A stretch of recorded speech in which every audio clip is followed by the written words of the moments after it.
लिखा है, इसलिए हमेशा हमारे लिए अपने लिए एटलीस्ट अपने लिए और अपनों के लिए हमेशा अच्छा बोलें, ठीक है? क्योंकि ये जीवन बहुत ही मुश्किल से मिलता है और इस जीवन का रिस्पेक्ट करें, ठीक है?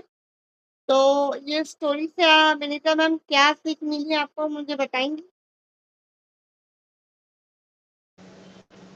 यही कि हमारे पेरेंट्स ने हमारे लिए बहुत कुछ किया रहता है, जिसको हम ध्यान नहीं देते हैं और हमें गुस्सा आ जाता है अगर वो हमें डाँटते हैं या किसी चीज़ के लिए टोकते हैं तो। लेकिन बाद में जब हम बाहर की दुनिया में निकलते हैं तब समझ में आता है कि वो डाँट अच्छे के लिए थी और हमारी भलाई के लिए थी। और जब बाहर की दुनिया में जाते हैं तो समझ में आता है कि हमारे पेरेंट्स ने हमारे लिए बहुत कुछ किया है, जिसका हमें उन्हें धन्यवाद देना चाहिए और ग्रेटफुल होना चाहिए। चलिए यही और शिक्षा मिलती है। हाँ, और एक और शिक्षा मैं देना चाहती हूँ कि कल है हनुमान जयंती है, कल हनुमान जी का बर्थडे है, तो कल आप लोग हनुमान जी के लिए 5 ग्रैटिट्यूड लिख के लाएँगे और कल का टॉपिक रहेगा आपका मैम, आपका रहेगा कि आपने बच्चों जब आप छोटे बच्चे थे और जब आपकी डॉटर छोटी थी, तो उसने आपको कितनी हैप्पीनेस दी, क्या-क्या उसके होने के बाद आपको चेंजेस आए? और रश्मि मैम आपका रहेगा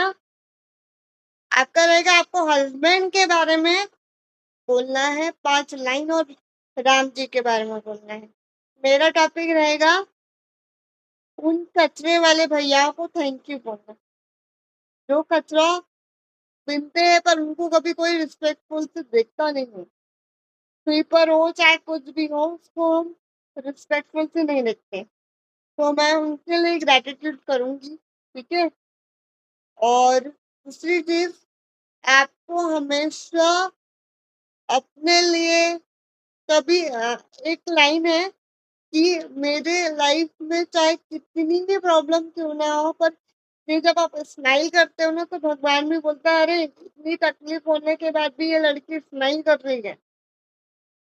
तो आपको हमेशा चैलेंज ग्रैटिट्यूड करोगे तो चैलेंज आएँगे और ऐसा नहीं है जिसको चैलेंज आते हैं जिसको भगवान ने इतना ज़्यादा सब कुछ दिया है, सब कुछ देने के बाद भी अगर आप उनसे कंप्लेन कर रहे हो, तो सबको आपका लाइफ फिर कुछ भी नहीं है।